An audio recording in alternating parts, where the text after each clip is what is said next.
So he scurried back to his nest to nurse his burnt tail and sit out the rest of the storm.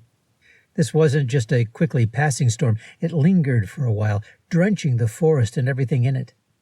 It made the branches of the trees so heavy that many broke and fell to the ground, which was very good for Mr. Squirrel, since with each broken branch more nuts fell for him to gather. And the wind was so strong it took the wet leaves and whipped them around, forming little piles here and there, and filling in all kinds of open holes. Mr. Woodchuck was terribly annoyed that he would have to clean out both front and back entrances of his burrow again.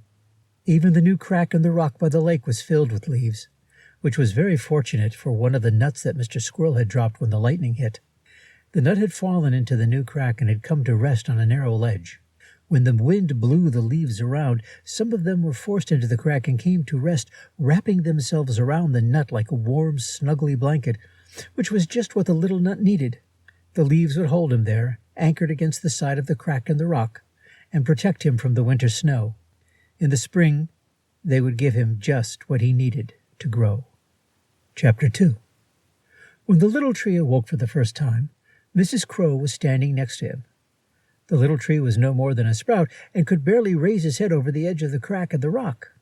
He took his first look at the lake, the forest, and the meadow. Then he saw Mrs. Crow. "Hello," he said to Mrs. Crow.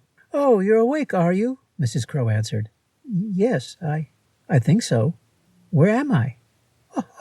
"You're growing in a rock by the edge of the lake," Mrs. Crow answered. Mrs. Crow leaned down and scraped her beak clean at the edge of the rock. She had been eating a couple of beetles.